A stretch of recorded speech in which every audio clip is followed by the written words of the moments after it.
증거할 말씀입니다. 아모스서 1장 11절 12절입니다. 여호와께서 가라사대 에돔의 서너 가지 죄로 인하여 내가 그 벌을 돌이키지 아니하리니 이는 저가 칼로 그 형제를 쫓아가며 긍휼을 버리며 노가 항상 맹렬하며 분을 끝없이 품었음이라. 내가 대만의 불을 보내리니 보스라의 궁궐들을 사르리라. 아멘. 에돔의 죄벌, 불신 6국 중에서 오늘 네 번째 족속에 대한 얘기입니다. 그동안 아람에 대해서, 블레셋에 대해서, 두로에 대해서 알아봤죠. 그리고 이제 오늘 에돔으로 돌아왔습니다. 아람과 블레셋과 두로는요, 택함하고는 상관없는 세 족속이었고요. 오늘 살필 에돔과 다음 주에 살필 암몬과 모압은요, 택한 족속 중에서 나온 혈육들이에요. 야곱의 형이 에돔이었고요. 아브라함의 조카 롯의 자손이 암몬과 모압, 이런 식이죠. 자, 그런데 에돔을 불신 6국에 포함하여 말씀을 주시는 이유는 에돔은 불택자의 이름이니라, 이 점을 알려주고자 하는 겁니다. 택함, 불택함, 이 부분이 인간에게는 매우 이해하기가 어려운 내용입니다. 에돔을 세워서 불택자에 대하여 하나님이 설명하고자 하는 겁니다.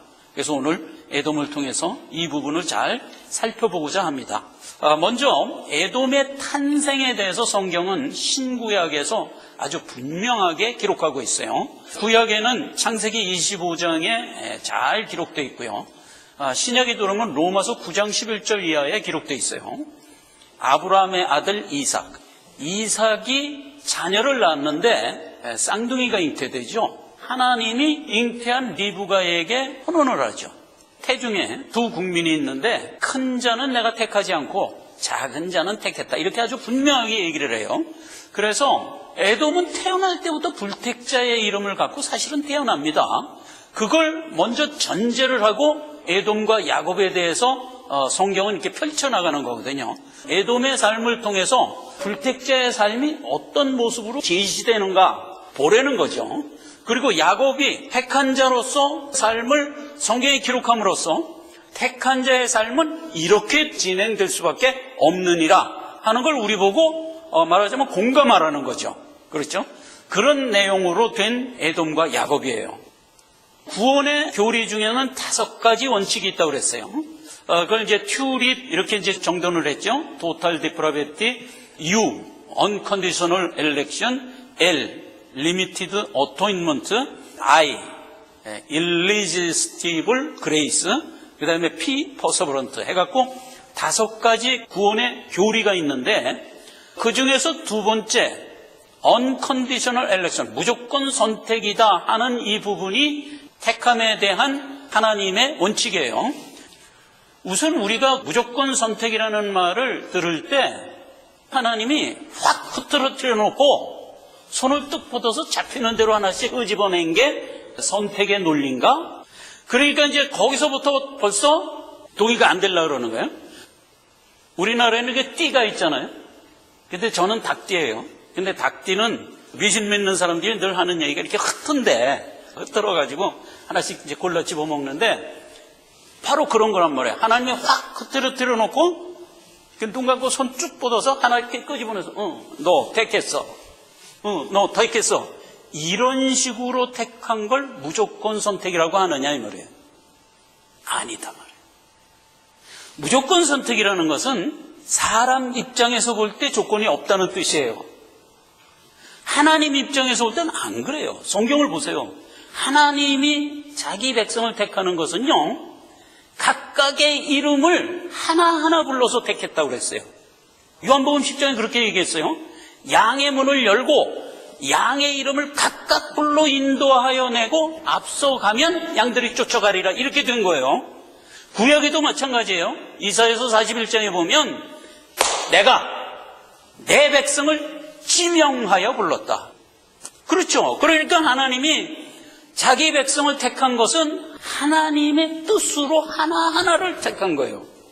이건 엄청난 거예요. 그 택함의 논리만 갖고도요, 우리는 우리의 위치에 대한 한없는 자긍심을 가질 수 있는 거예요. 무조건 선택이라? 아무렇게나 잡았다? 아니. 근데 인간 입장에서 볼 땐 무조건이지. 우리 입장에서 볼 땐 무조건이에요.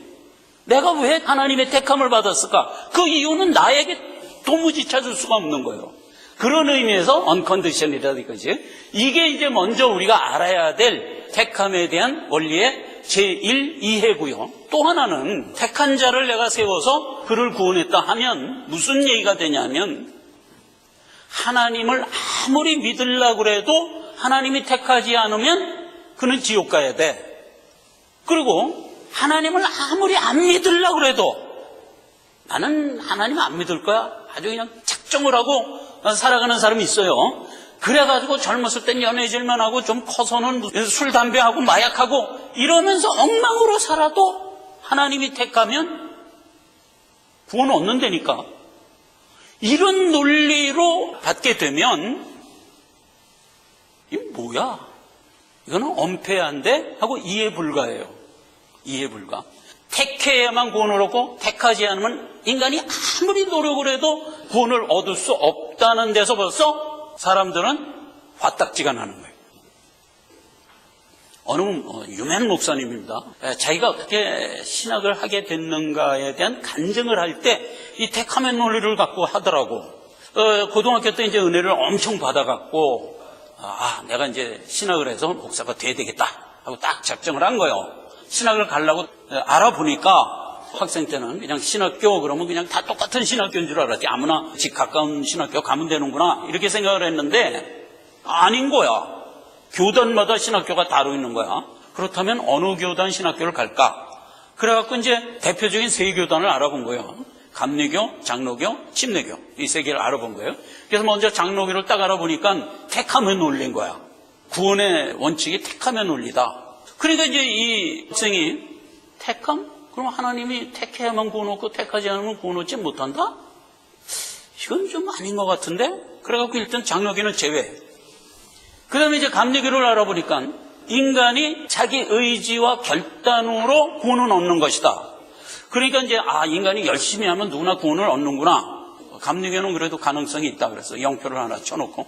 그 다음에 이제 침례교를 가보니까 침례교는 예정은 예정인데 예지예정이다. 이렇게 된 거예요. 예지예정. 여러분 예지예정이라는 말 들어보셨어요?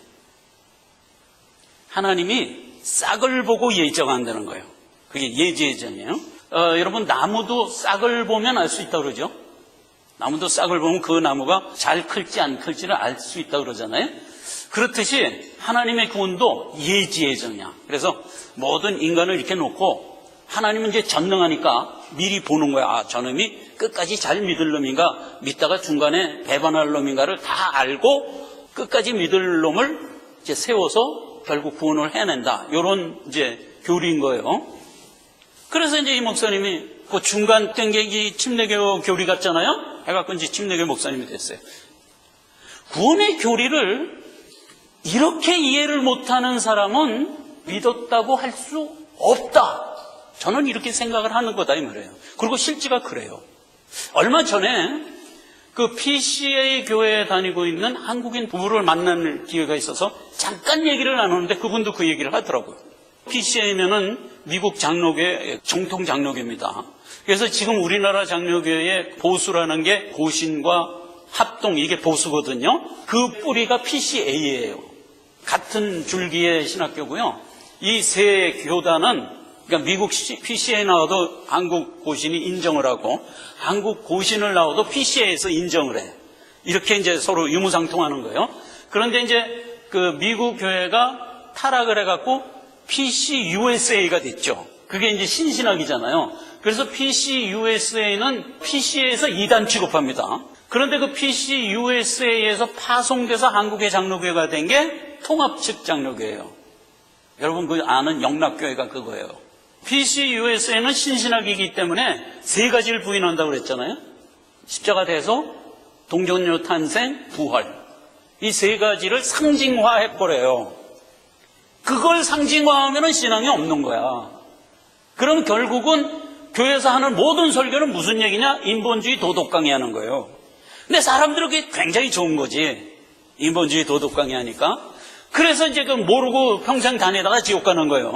그래서 PCUSA는 PC에서 이단 취급하는 겁니다. 모르면 안 돼요. 바른 교리를 갖고 교회를 다니는 신도라면은 이거 알아야 돼요. 그 미국 PCA 소속 교회에 다니고 있는 한국인 부부가 이 얘기를 하는 거야.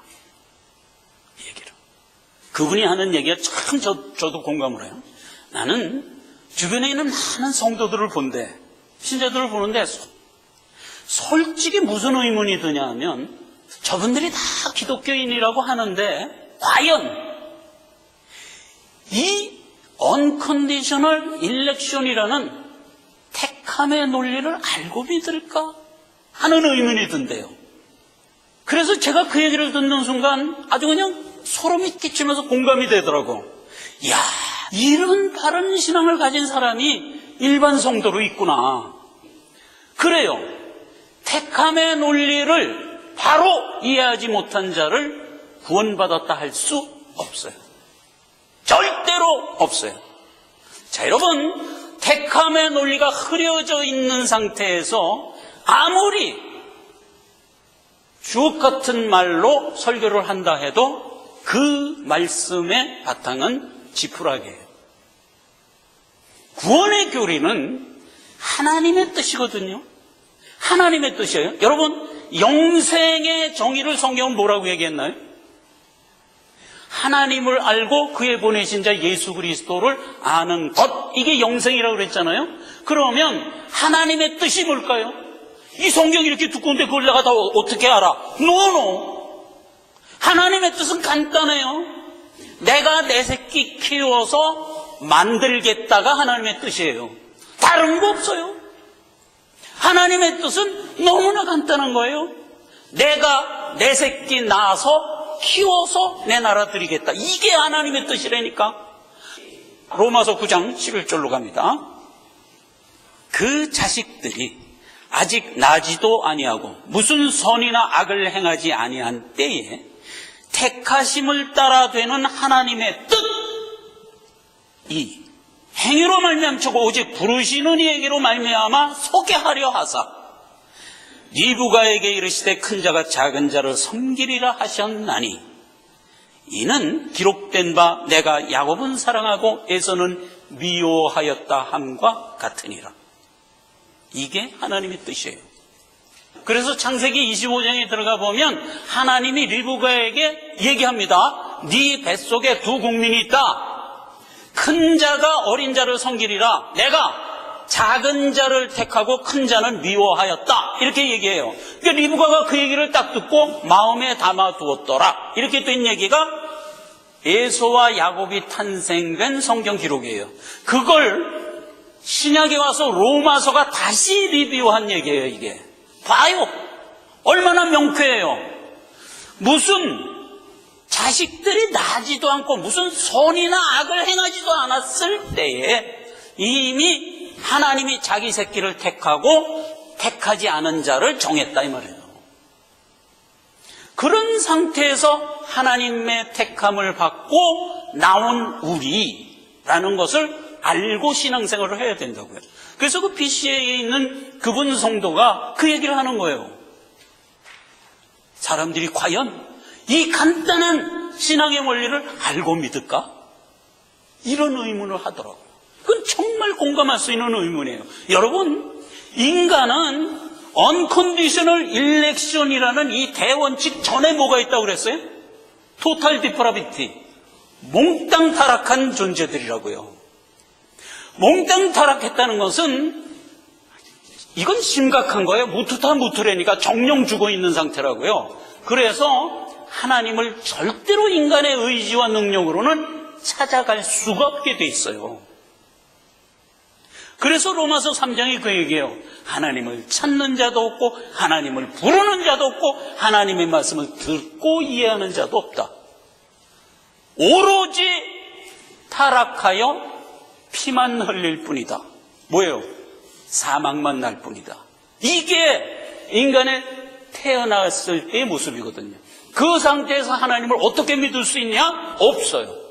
그럼 어떻게 하냐? 하나님이 이 교리대로 내 새끼 택하여 세우지 않는 한 구원은 없는 거예요. 그래서 인간은 타락한 상태에서 하나님을 믿는다고 하지만 대부분 어떤 형태로 나타나는지 알아요? 열심과 장렬함으로 믿죠. 보면 열심히 하나님을 믿어요. 무슨 열매를 만들어 갖고 하나님께 바치는 것으로 이런 식의 신앙생활을 이어가요. 그런데 그런 신앙은요, 신앙이 아니다가 아니라 불신의 최고봉이에요. 불신의 최고봉이 열심으로 믿고자 하는 성향이에요. 그거는 모든 불신자가 하고자 하는 바예요. 즉 여기 택함 받지 못한 에서의 행함이에요. 그럼 택한 자는 뭐냐? 로마서에서도 그랬죠.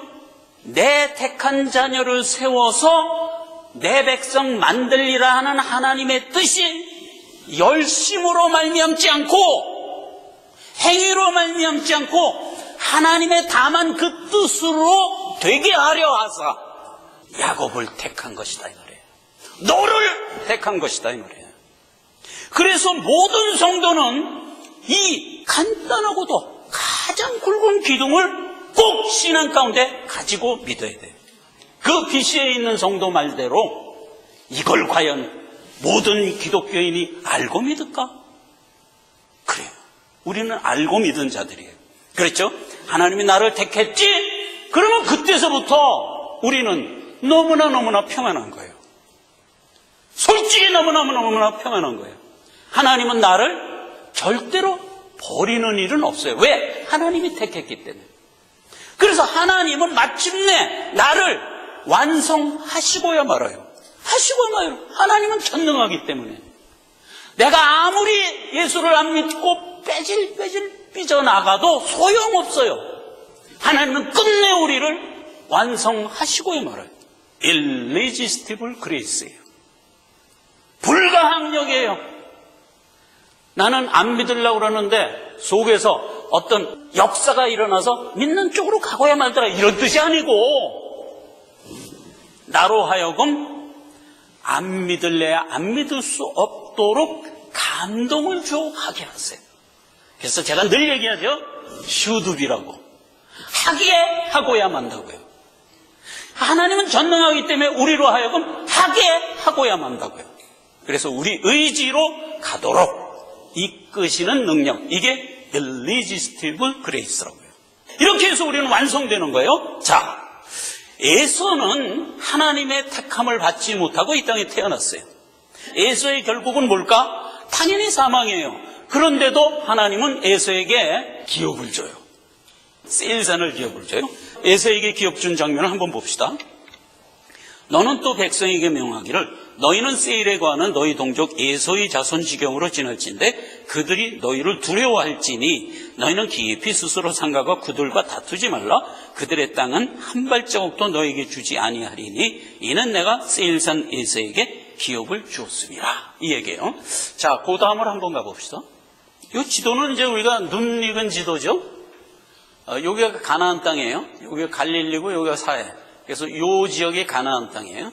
그러면 이스라엘 족속에게 이 땅을 복지로 주겠다고 그랬던 거 아니에요? 약속을 했어요. 그래서 홍해 여기서 건너서 이렇게 온 거야. 가나안 들어가려고. 가데스바네에 모였어. 가데스바네에서 가나안 들어가면 2, 3일 길이면 들어가요. 사해 밑에 여기가 세일산 지역이에요. 에돔이 사는 지역이에요.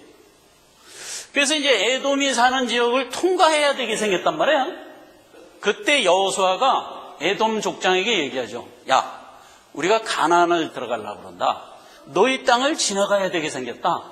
좀 허락해라. 200만이 가기 때문에요. 200만이 지나가고 나면 다 엉망이 돼요. 그러니까 이제 그걸 여호수아가 알고 우리가 너희 땅 지나갈 때 절대로 땅 안 다칠게. 대로로만 갈게. 혹 물을 먹을 일이 있어도 물값도 낼게. 이렇게 해서 젠틀하게 요구를 했어. 그랬더니 에돔이 안 돼. 야, 네 땅 통과 안 하면 내가 갈 길이 없다. 좀 통과해라. 그랬더니 안 돼. 돌아가. 이래버린 거야. 그때 만약에 통과하자 그랬는데 방해를 하잖아요. 그럼 그때마다 진멸을 했어요. 시온 족속을 그렇게 해서 진멸했거든. 이제 에돔도 그 식으로 하면 진멸을 해야 되는데 그때 하나님이 주신 말씀이 이게. 야, 너 에돔 땅 통과할 때 에돔하고 싸우지 마. 이런 거예요. 내가 에돔에게 기업을 줘서 거기 정착하게 했어. 내가 한 거야. 그러니까 에돔하고는 절대 싸우지 마. 여호수아가 알았습니다. 그래갖고 어디로 가? 에돔 밑으로 삥 돌아서 이렇게 해서 가려고 그러니까 여기 누가 있어요? 모압이 있었어. 모압 통과해야지. 암몬이 있었어요. 암몬 통과해야지. 그래갖고 삥삥 돌아서 요단강 건너서 가나안 들어갔는데 몇 년 걸렸어요? 40년 걸렸다고.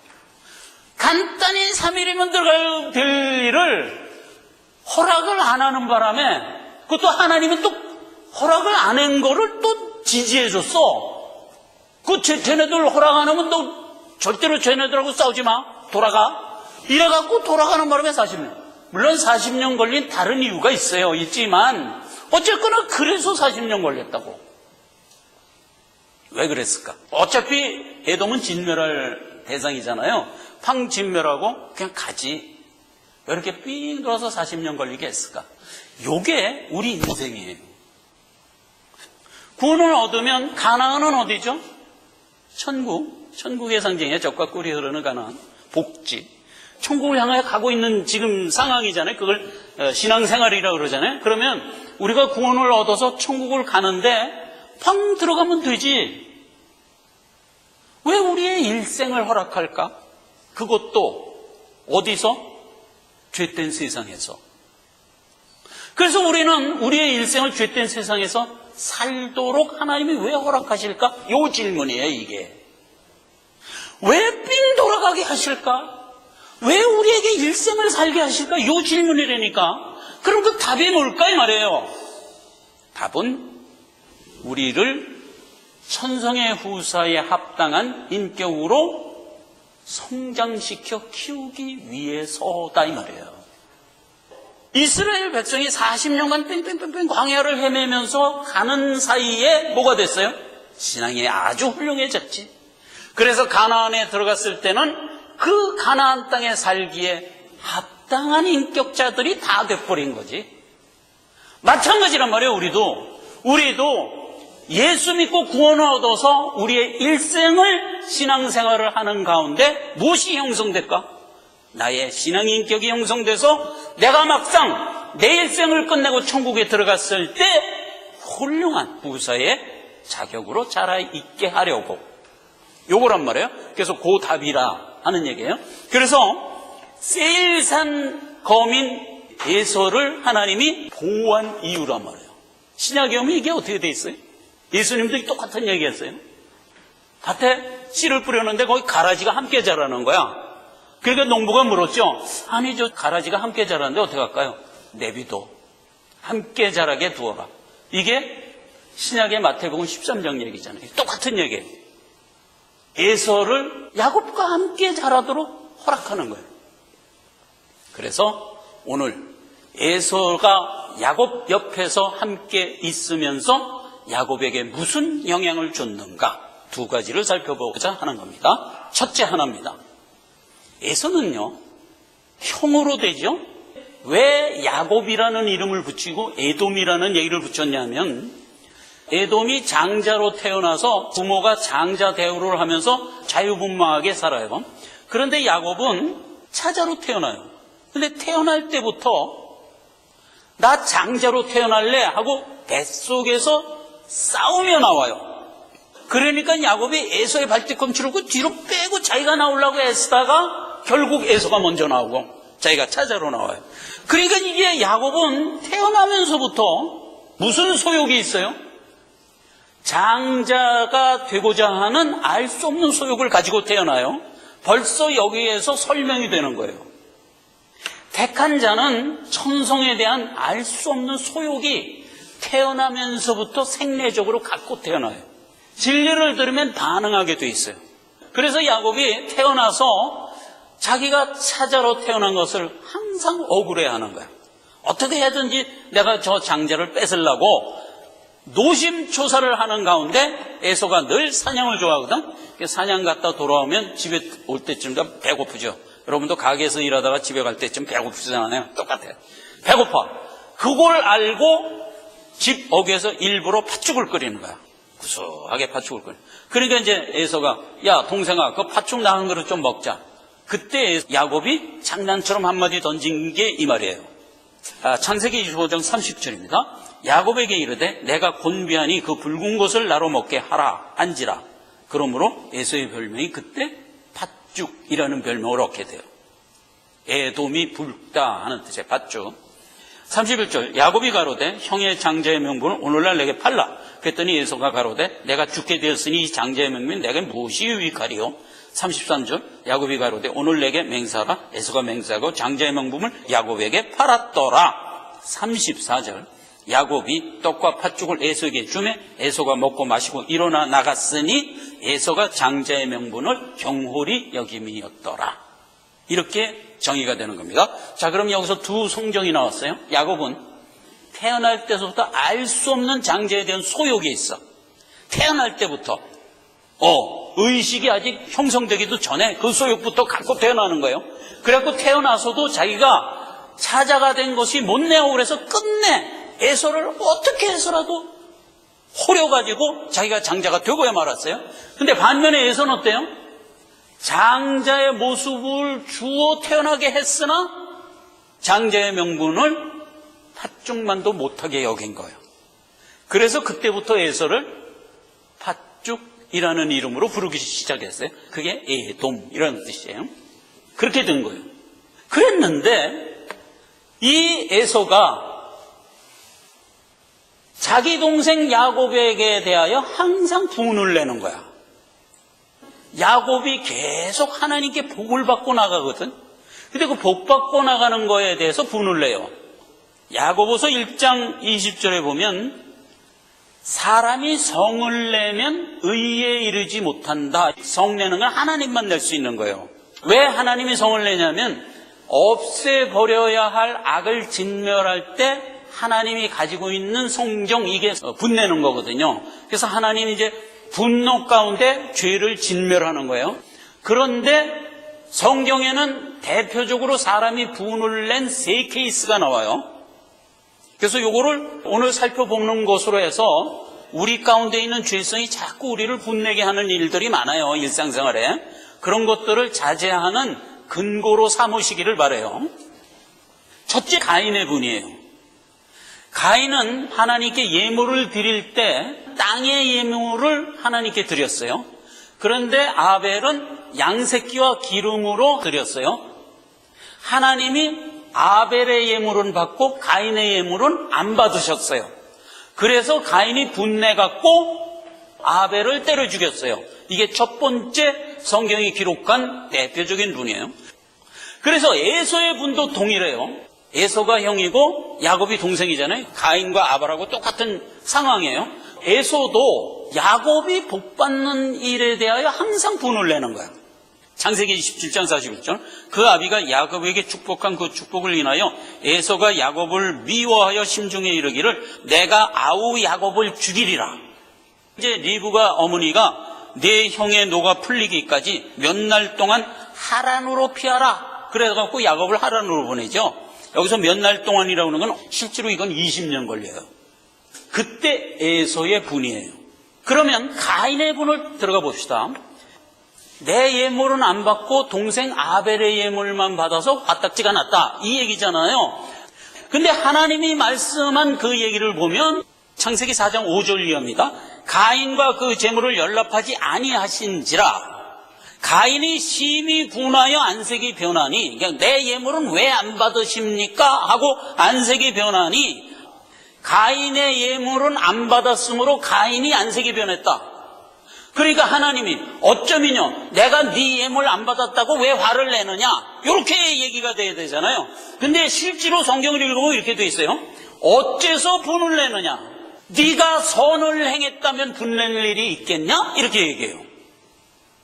그래서 혹자들은 이거 갖고 가인은 땅의 소산으로 예물을 드렸고 아벨은 양새끼로 예물을 드렸다.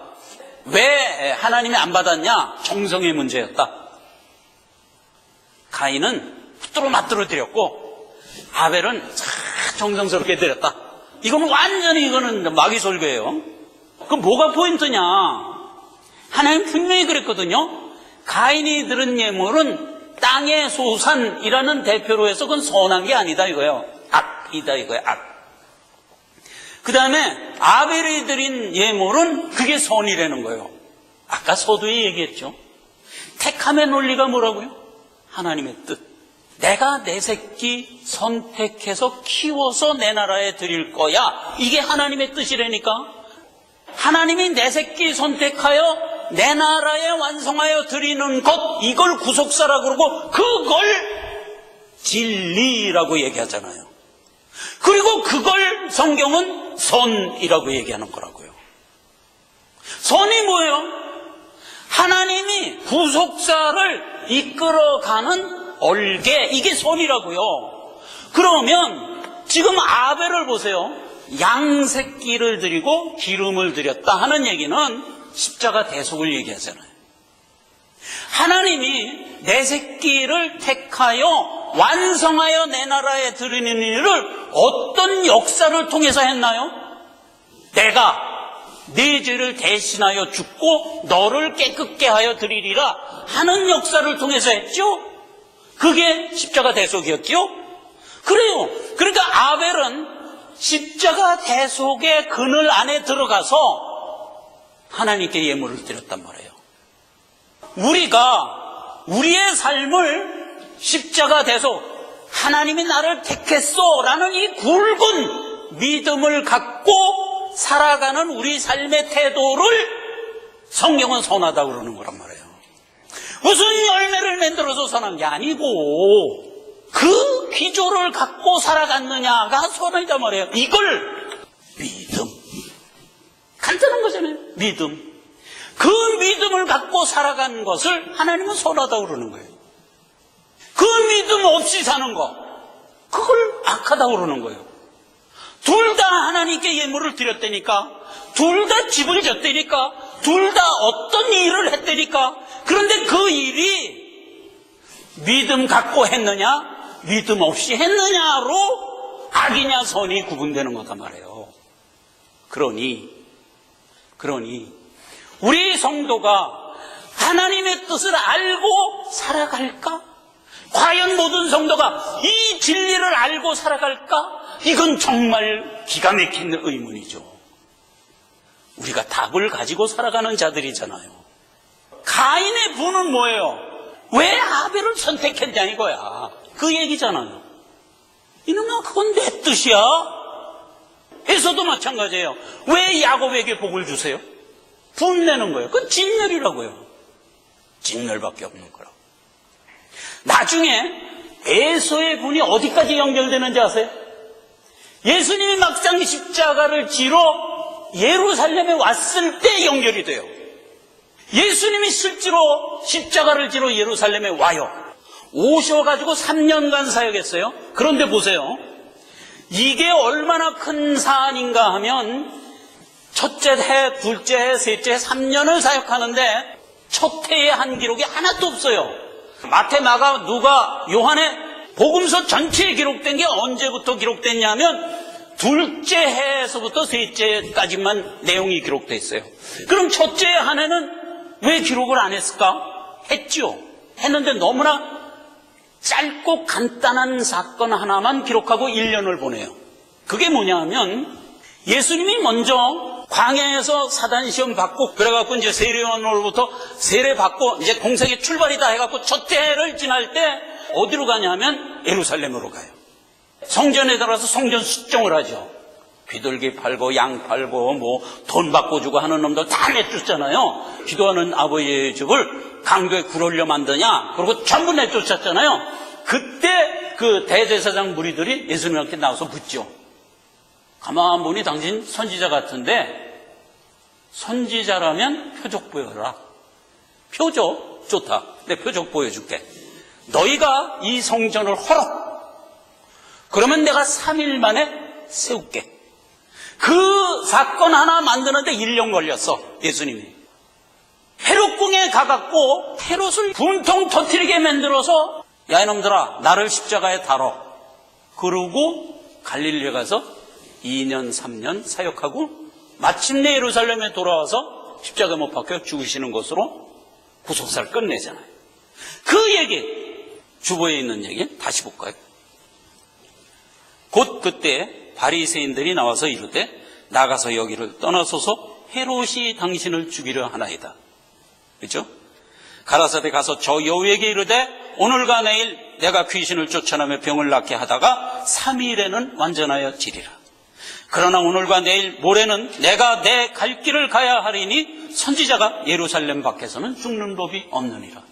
그래서 예수님은 헤롯궁에서 죽도록 이미 예언이 된 대로 하나님은 그 일을 하셨던 거예요.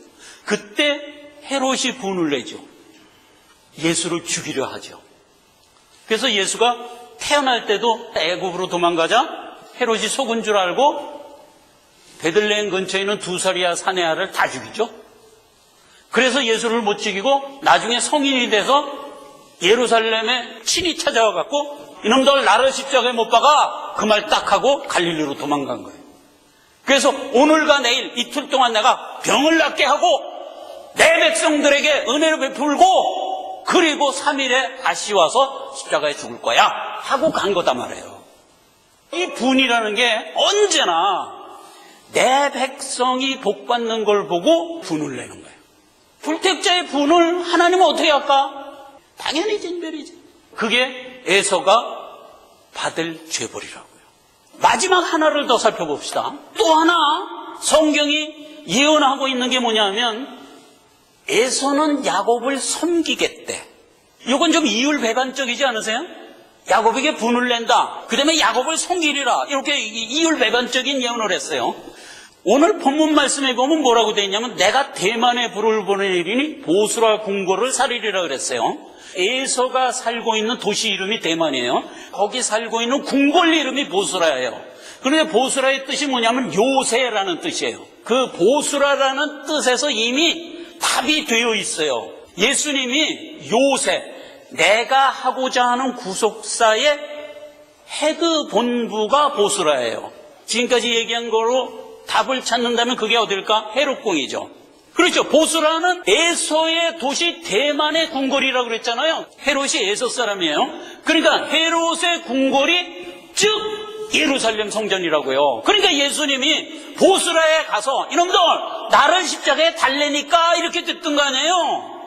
그렇죠. 그렇게 된 사건을 이미 지금 아모스서에는 암시를 하고 있는 거예요. 보스라를 내가 살리리라. 이사야서 63장에 보면 이런 기가 막힌 구절이 있어요. 1절 에돔에서 오며 홍의를 입고 보스라에서 오는 자가 누구뇨? 그가 예수라. 이렇게 돼 있어요. 그렇죠. 예루살렘 궁에서 이놈들 나를 십자가에 못 박으라니까 하고 나온 자가 누구뇨? 예수라니까. 그 얘기가 이사야에서 이렇게 돼 있다고요. 보스라에서 홍의, 붉은 옷이 뭐예요? 예수님이 홍포 입고 십자가에 못 박혔죠? 그렇죠. 홍의 입고 나온 자가 누구뇨? 어찌 그 의복이 붉으뇨? 예수님이 분노 가운데 저들을 진멸하면서 튄 피가 옷에 묻었음이라. 그래서 예수님이 피 뿌린 옷을 입고 있어요. 근데 계시록에 가면 피 뿌린 옷은 말씀이라, 진리라 이렇게 해석했죠. 피 뿌린 옷을 입었다는 것은 예수님이 십자가 대속을 졌다는 것이고 이것은 구속사의 진리죠. 말씀이잖아요. 우리가 그거 믿는 거잖아요. 택함의 논리는 피 뿌린 옷, 대속 이렇게 연결되는 얘기를 여기 지금 이렇게 묶어준 거잖아요. 보스라에서 피 뿌린 옷 입고 진리 갖고 나온 자가 누구냐? 십자가 대속을 하여 우리를 구원한 자가 누구냐? 예수라니까. 그걸 알고 믿는 우리라고요. 과연 이걸 알고 믿는 사람들이 있을까? 이 의문은 너무나 당연한 의문이라고요. 보스라에서 십자가 대속을 이끌어간 것으로 하여 우리는 생명을 얻었지요. 야곱을 섬긴 게 됐다고요. 누가 에서가 자기 궁궐에서 죄로 말미암아 예수를 십자가에 못 박은 것으로 결국 야곱에게 생명을 주는 일에 쓰임받았다 이 말이에요. 그걸 에서가 야곱을 섬겼다 이렇게 얘기한 거라고요. 야곱을 구원하는 일에 에서가 막대기 노릇을 했니라 이 소리잖아요. 실제로 이스라엘 역사를 보면 에서는 야곱을 섬긴 적이 한 번도 없어요. 항상 야곱에게 반항했지, 분을 냈지. 그래갖고 이스라엘 역사를 보면 제가 한 4가지만 얘기할게요. 하도 에서가 난리버거지를 치니까 사울왕이 에서를 때려 죽였어 봐서. 사무엘상 14장, 사무엘상 18절에는 다윗이 가서 그냥 진노를 해버렸어. 그게 또 한 번 있었고, 그 다음에 왕상 11장 5절에는 다윗의 장군 요압이 난리를 치니까 가서 그 에돔의 사내를 다 죽여버렸어. 이런 사건이 있었고요. 열왕기하 8장 20절에는 유다 여로함 왕 때 배반을 하니까 가서 또 진멸을 했어. 그 다음에 역대하 20장에는 에돔이 이스라엘을 아예 공격해오니까 여호사밧이 저들 또 공격해왔습니다. 나가서 때려 죽일 거야. 그러니까 야야, 이제 너도 나가서 때려 죽이기도 힘들지? 그냥 가만히 있어라. 내가 할게. 그래서 하나님이 해버렸죠?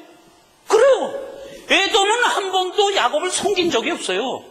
근데 왜 속인다고 했을까? 이 얘기단 말이에요. 죄 중에 예수가 십자가 대속으로 우리를 구원한 일에 누가 막대기 짓으로 쓰임을 받아요? 에서가, 헤롯이 쓰임을 받아서 결국 우리는 십자가 대속의 은혜를 받게 되었더라. 이 소리란 말이에요. 기도하겠습니다. 아버지 하나님 은혜를 감사드립니다. 오늘 에돔 불택자를 살펴보는 가운데 우리가 얼마나 큰 복을 받고 하나님의 의중 가운데 살아가고 있는가 하는 것을 깨닫습니다. 우리의 남은 생 주신 믿음 굳건히 붙들고 우리의 일생을 살아가게 하옵소서. 예수님의 이름으로 기도했습니다. 아멘.